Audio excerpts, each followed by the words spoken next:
I smoothed the wrinkles from my black dress, the same one I wore to both Mom and Dad's funerals. 6 months of wear shows and the slight pilling at the shoulders, the loosened hem where I caught it on a wheelchair. The mahogany conference table stretches before me like a runway, my siblings perched along its length like vultures eyeing their next meal. Lisa taps her Mont Blanc pen against a leather portfolio, each click echoing through the conference room. Her Cartier watch glints as she checks the time again. David slouches in his Italian suit, scrolling through his phone while the twins, Sarah and Mark, whisper and giggle like they're still in high school instead of pushing 40. Ms. Blake? Mr. Patterson clears his throat. The family lawyer's wire-rimmed glasses catch the morning light as he shuffles his papers. Shall we begin? My heart pounds against my ribs. 3 years of 24-hour care, of sleeping in hospital chairs and learning to decipher medication schedules, of holding Mom's hand through chemo and cleaning Dad after his stroke sit, all comes down to this moment. Please proceed, Lisa answers before I can speak. Always the attorney, always in control. Mr. Patterson adjusts his glasses. The last will and testament of Margaret and James Blake being of sound mind. The words blur together as memories flash through my mind. Mom's soft voice calling for water at 3 a.m. Dad's trembling hands as I helped him sign medical forms.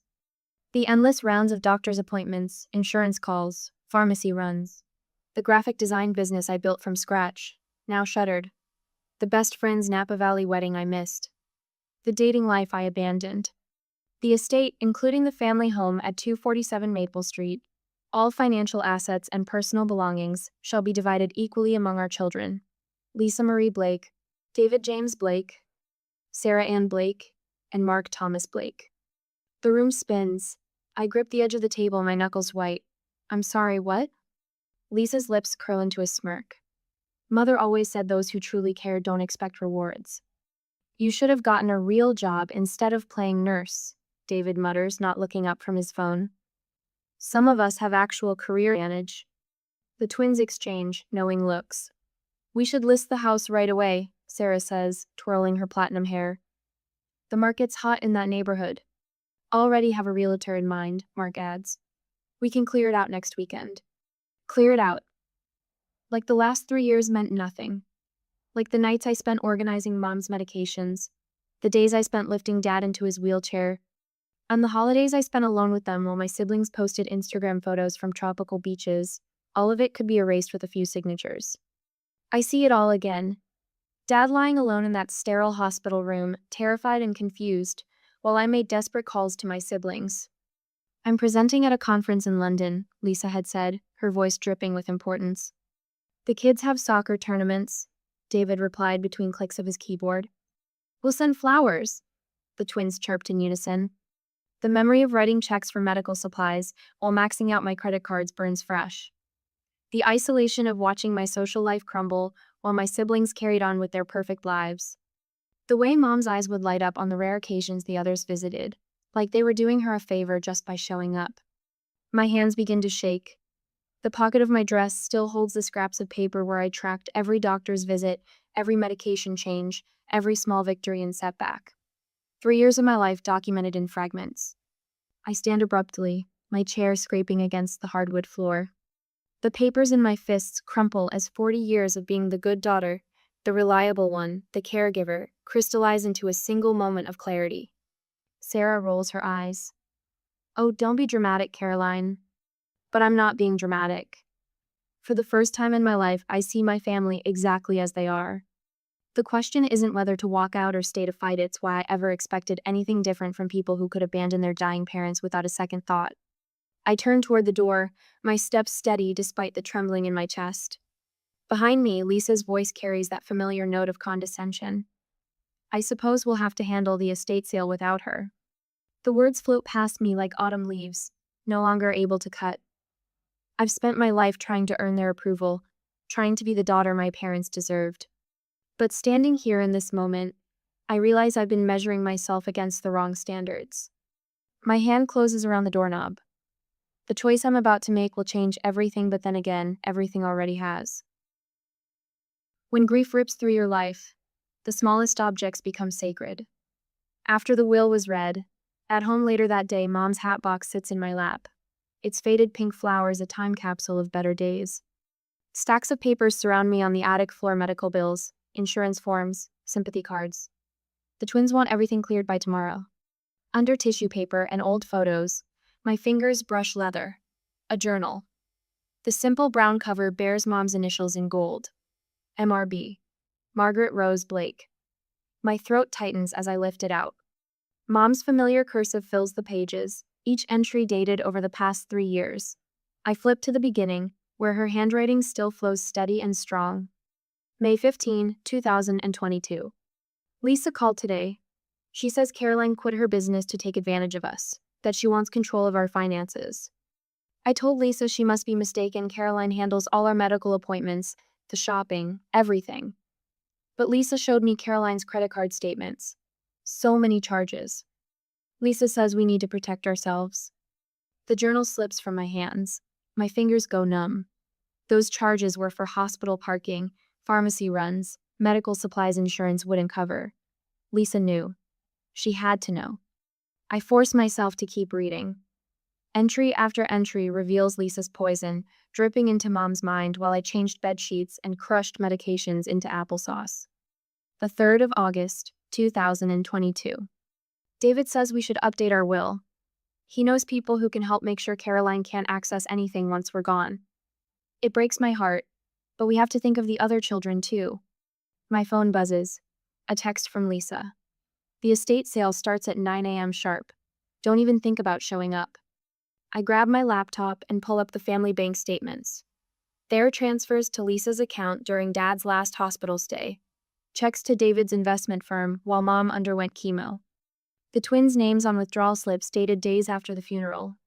You won't get away with this. My whisper echoes through the empty attic. But they already have. A soft knock startles me. Angela, Mom's night nurse, peers through the attic door. Her scrubs are wrinkled from a 12-hour shift at the hospital. I heard about the will. She steps inside, careful of the lowered ceiling. It's not right what they did. I saw how hard you worked, Caroline. Every single night. They told Mom I was stealing from her. My voice cracks, while I maxed out my cards paying for her care. Angela's dark eyes flash. I kept records, you know. Every medication, every treatment you handled, every time your siblings said they were too busy to help. She pulls out her phone. The state takes elder abuse seriously, financial exploitation too. Before I can respond, my phone chimes with another text.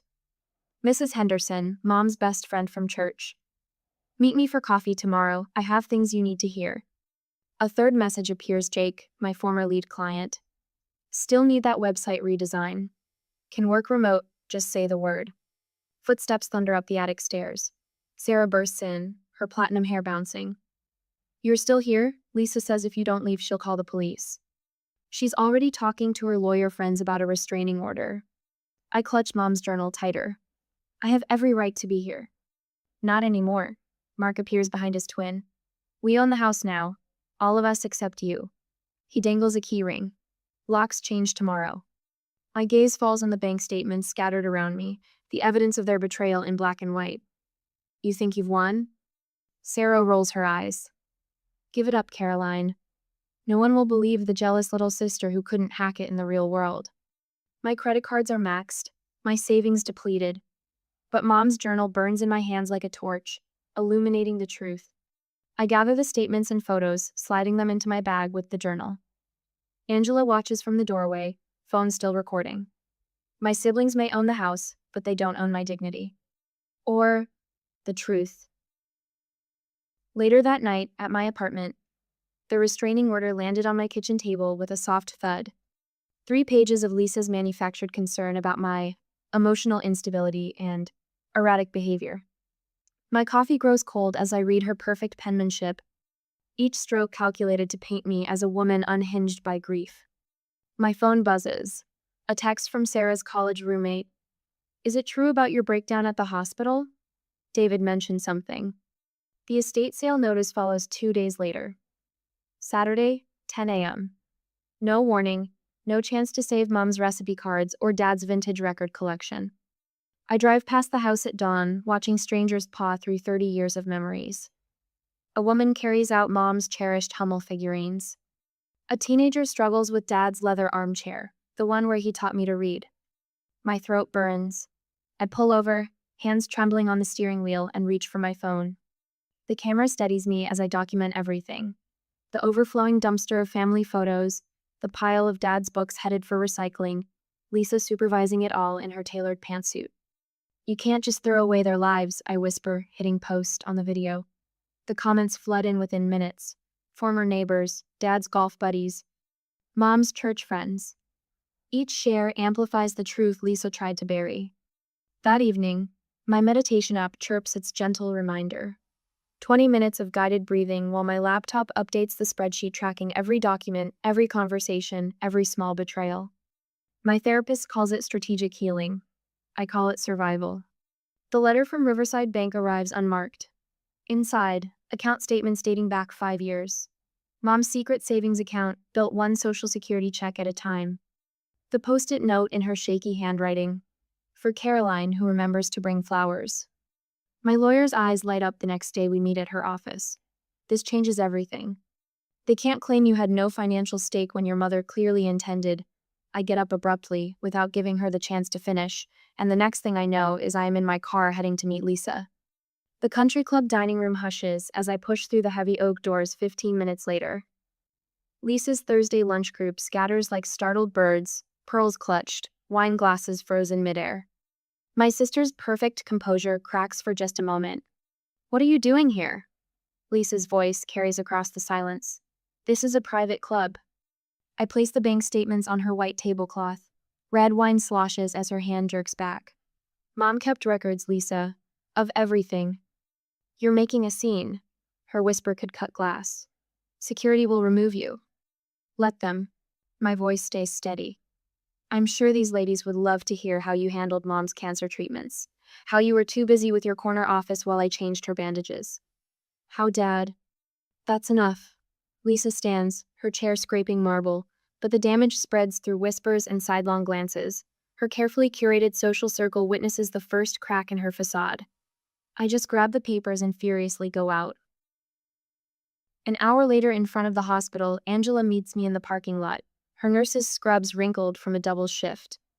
"I kept my own records," she says, pulling a thumb drive from her pocket. "Times, dates, which of you showed up, which of you didn't. The hospice ethics board takes this stuff seriously." Mrs. Henderson from next door brings coffee and 40 years of observations. She said she saw us from inside the hospital and wanted to help. "Your mother talked to me, you know. About Lisa's suggestions for changing the will. About David's late-night visits with papers to sign." After the conversation, I sat in my car, silent tears falling down.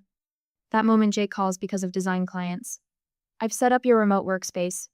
Full access to the agency's resources. Lisa can't starve you out if you're earning again." The reporter's business card appears in my mailbox after the conversation with him. Local news, but she has contacts at bigger outlets.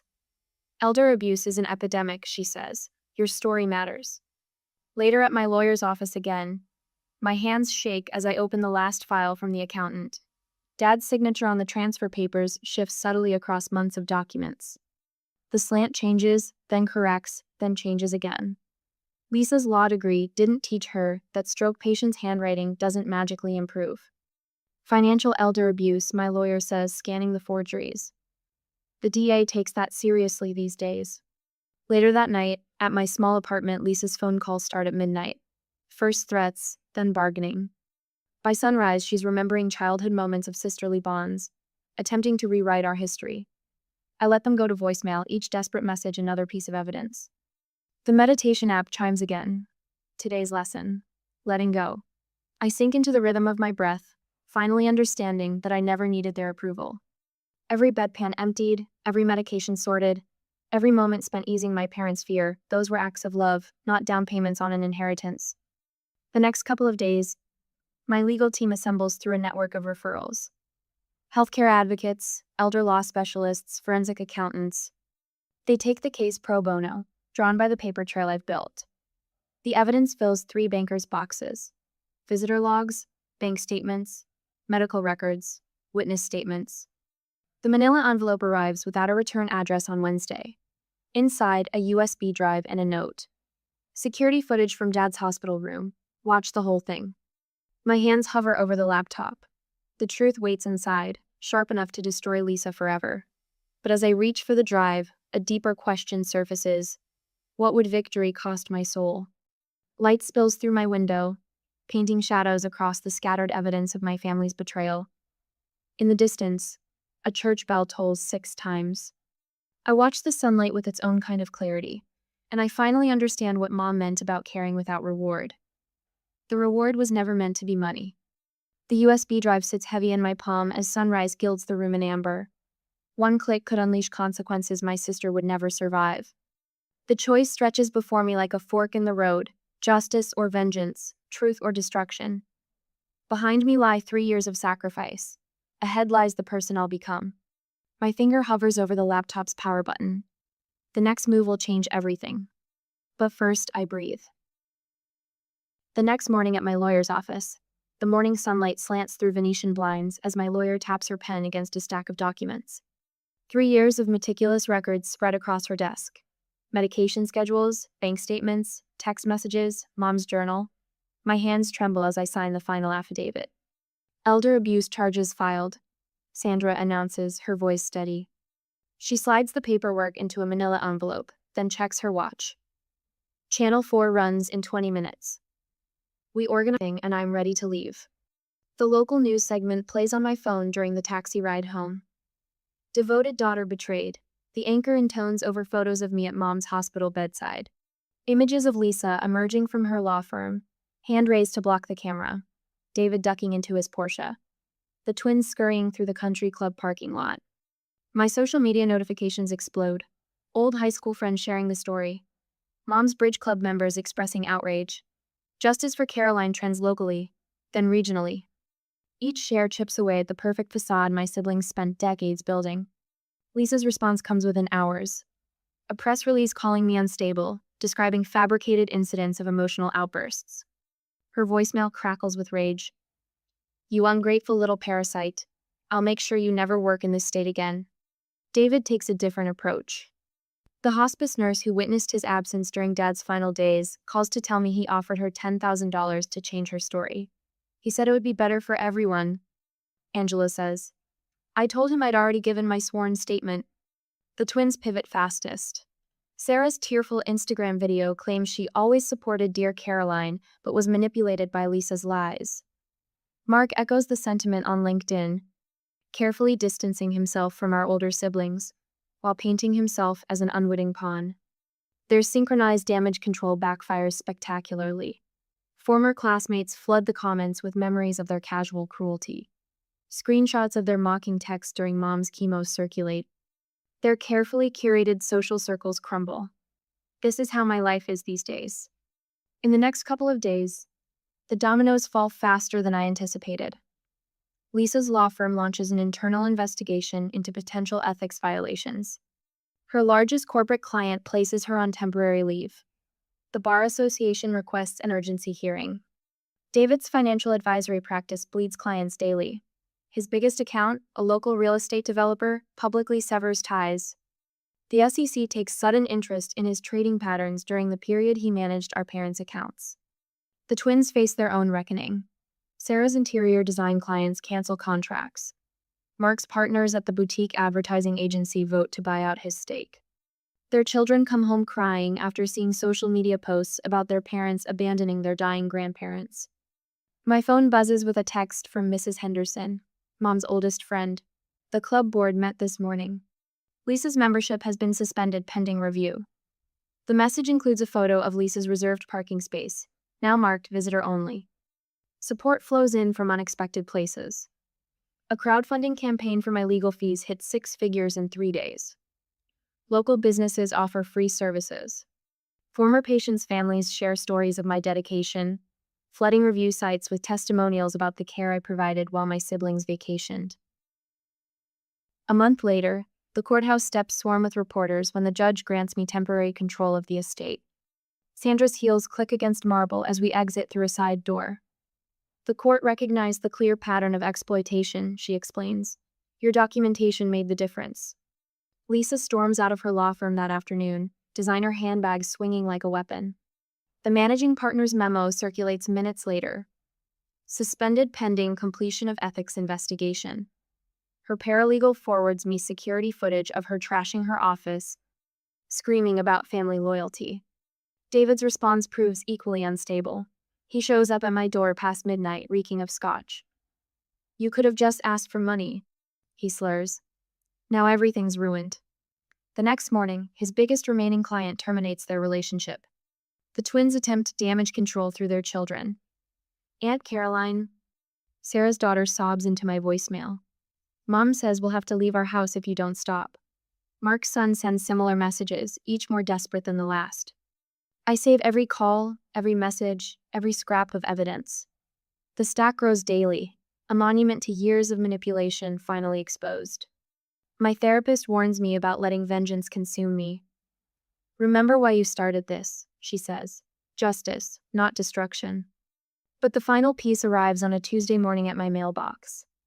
A thumb drive delivered by courier, containing security footage from Mom's hospital room. Lisa stands at the foot of the bed, unaware of the camera. "Just sign here, Mother. Caroline won't manage the money properly. You know how emotional she gets." Mom's hand shakes as she reaches for the pen. "But she's been here every day." "Because she has nothing else in her life," Lisa snaps. "Do you want to reward that kind of dependency?"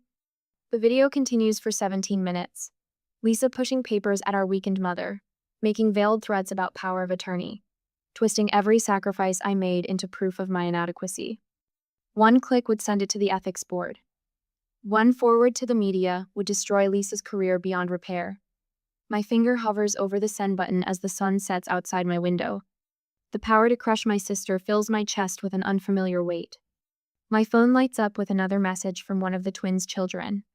But my gaze fixes on the framed photo beside my laptop. Mom and Dad on their 50th anniversary, before the illnesses began. Their smiles radiate the kind of love my siblings never understood. The thumb drive feels heavy in my palm. The choice stretches before me like a forked path. Vengeance or something harder to grasp.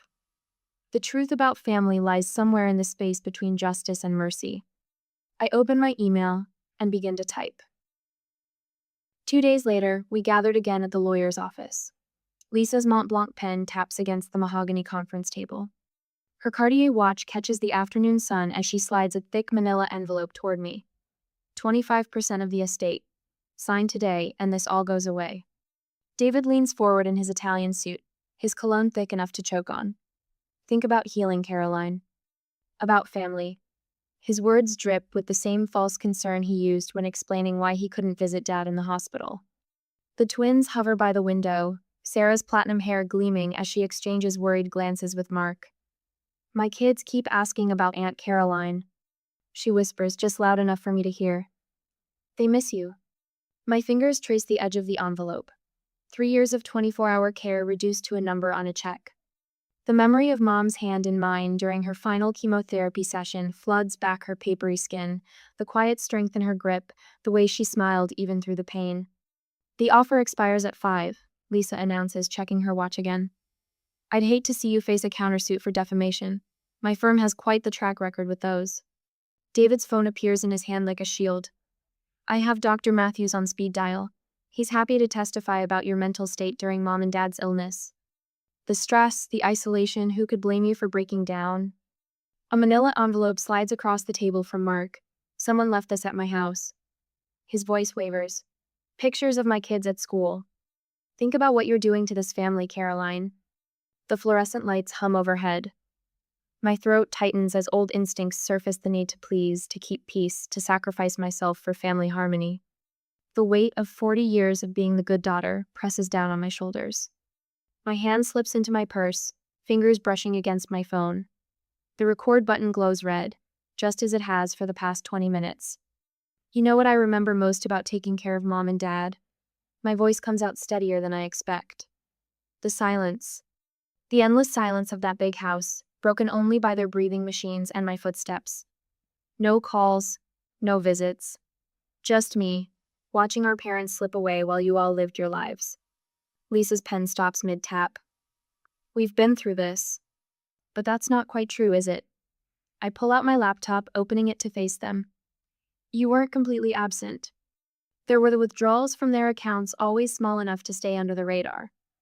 The changes to their will, conveniently timed after Dad's first stroke. The emails to their doctors, painting me as unstable, paranoid. David's face pales as his own email appears on screen. Where did you? Mom kept everything, David. Every bank statement, every email, every letter. And I had 3 years alone in that house to find them all.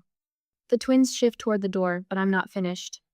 Did you know Lisa's been under investigation by the Bar Association? 3 other clients with similar stories, family members written out of wills, mysterious account transfers, sudden changes in power of attorney. Lisa's manicured nails dig into her leather portfolio. You're lying. The partners at Harrison and Schmidt might disagree. They received quite the interesting package this morning. I turned to David. Just like the SEC received documentation about certain creative accounting practices at Blake Financial. Funny how patterns emerge when you start looking. Sarah's designer heels click against the floor as she backs away. Mark, we should. Sit down. My voice cracks like a whip. You don't get to run from this. Not anymore. The conference room door opens. A man in a press suit enters, followed by 2 others. Miss Blake, I'm Special Agent Thompson. We'd like to ask you all some questions about the estate of Margaret and James Blake. Lisa lunges for her phone. The agent's hand closes over it. That won't be necessary, Miss Blake. We have everything we need right here. The next hour unfolds like a scene from the crime shows Dad used to love. Agents documenting evidence. Lisa's perfectly crafted mask crumbling as they detail the pattern of elder abuse spanning multiple clients. David slumping in his chair as his financial house of cards collapses. It was supposed to be mine. Lisa's voice breaks. Her mascara leaves black trails down her cheeks. I was the successful one. The one who made something of herself. But they always loved you more. Always talked about sweet Caroline, artistic Caroline, caring Caroline. David stares at his hands. The gambling started small. Just a way to blow off steam. Then the market crashed, and clients started asking questions. I needed the money. Just to keep things afloat. We didn't know. The twins speak in unison like they did as children. Lisa said you were taking advantage of them, that you were turning them against us. I stand, gathering my evidence into my briefcase. The leather is worn, scuffed from countless trips to doctors' offices and hospital rooms. You had 3 years to see the truth. 3 years to show up, to help, to be family. You chose this. The agents lead my siblings away. Through the conference room windows, I watch reporters gathering, cameras ready. By nightfall, the Blake family name will be splashed across every news channel in Connecticut. My phone buzzes a text from Nurse Angela. You did it. They're finally facing justice. But as I watch my family being escorted to waiting cars, handcuffs glinting in the afternoon sun, a hollow ache spreads through my chest. I've won everything: the house, the estate, the truth exposed at last. Standing alone in the conference room, I remember Mom's last coherent words. Love them anyway, Caroline. Family is all we have. The setting sun paints the mahogany table blood red. I've won the battle for justice, but the cost stretches before me like a shadow with no end. The choice I've made will define not just my future, but my soul. My fingers brush the silver locket at my throat, Mom's last Christmas gift. Inside, a tiny photo of all of us as children, smiling, innocent, whole. I close it with a soft click that echoes through the empty room. Some victories taste like ashes. Some truths cut deeper than lies. But as I shoulder my briefcase and walk toward the door, I know I've chosen the only path I could live with. Behind me, Lisa's Mont Blanc pen lies abandoned on the table, its golden nib catching the last ray of sunlight like a tear. 6 months later, the sunlight streaming through floor-to-ceiling windows bathes my new office in golden warmth. I pause at my desk, fingers hovering over the keyboard as I admire the hand-painted sign above my door. Blake Senior Care Advocacy Center. 6 months after the courtroom showdown, the family home has transformed into something Mom and Dad would have truly appreciated. My phone buzzes. Another desperate daughter seeking guidance about her parents' care. I don't know what to do, she whispers. My siblings keep saying I'm trying to steal their inheritance. Come in tomorrow at 10, I tell her, my voice steady with the confidence that once eluded me. Bring any documentation you have. We'll figure this out together. The words flow naturally now. Each call reminds me why I converted the sprawling Victorian into a haven for caregivers facing family exploitation. Where the formal dining room once hosted awkward holiday dinners, support groups now gather. This study has become a legal resource library. Mom's Garden supplies fresh herbs for the cooking classes, teaching nutritious meals for special diets. A knock at my door pulls me from my thoughts. Caroline?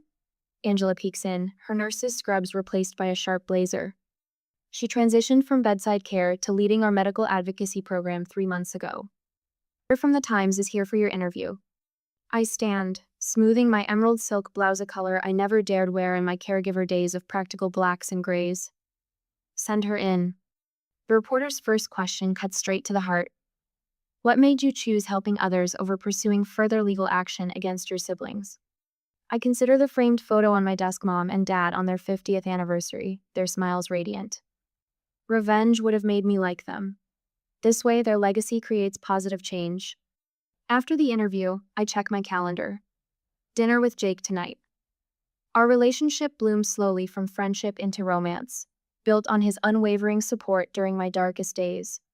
He never saw me as broken or bitter, just becoming. My therapist says that's the difference, as surrounding myself with people who value growth over judgment. Weekly sessions helped me understand how decades of family dynamics shaped my self-worth. Now I recognize manipulation before it takes root. The afternoon brings a call that tests my progress. Caroline? It's about Aunt Margaret. She's had a stroke. Lisa's voice, sharp with calculated concern. The old Caroline would have dropped everything, rushed to be the family savior. Instead, I take a deep breath. I'm sorry to hear that. I'll send information about reputable care facilities and can recommend some excellent home health agencies. But I won't be taking on her care personally. But you're so good at this sort of thing, Lisa presses, familiar manipulation coating her words like honey. Yes, I am. That's why I run an advocacy center helping hundreds of families navigate elder care with dignity. I'll email you our resources. Professional, firm, free. After hanging up, I don't feel guilty. Growth. The late afternoon sun casts long shadows as I lead our newest support group. 10 faces reflect variations of my past self-exhausted caregivers fighting family battles on multiple fronts. I share my story, but more importantly, I share solutions. Legal strategies, self-care techniques, ways to recognize financial abuse before it depletes savings accounts. You're not alone, I tell them, meaning it. And you deserve better than martyrdom. A woman with silver-streaked hair wipes her eyes. I never thought anyone would understand. I did. That's why the center exists. That's why I published the guide for caregivers that sits on my desk, its first chapter dedicated to recognizing exploitation. That's why I fly across the country speaking at senior care conferences, sharing warning signs I wish I'd known 3 years ago. Later, as the sunset paints the sky in shades of pink and gold, I make my weekly visit to the cemetery. The polished granite headstones gleam, fresh flowers brightening the growing shadows. I trace the familiar names with gentle fingers. I kept my promise, I whisper. I cared for you until the end, but you taught me something too, that true inheritance isn't money or property, it's integrity. It's using pain to prevent others from suffering the same fate. Crickets chirp their evening song as I stand. The woman who once wore a black dress like armor now walks with straight shoulders, head high. My chosen family waits Jake with his patient smile, Angela with her fierce loyalty, support group members becoming friends, a community built on understanding instead of obligation. I am Caroline Blake. I chose love over greed, integrity over inheritance, freedom over family chains. The path cost me a fortune, but gave me something more valuable, myself. Walking to my car, I spot a familiar face hurrying toward the center's evening workshop. Another caregiver seeking light in the darkness. Another chance to turn family betrayal into community healing. I smile, knowing exactly how to help her begin,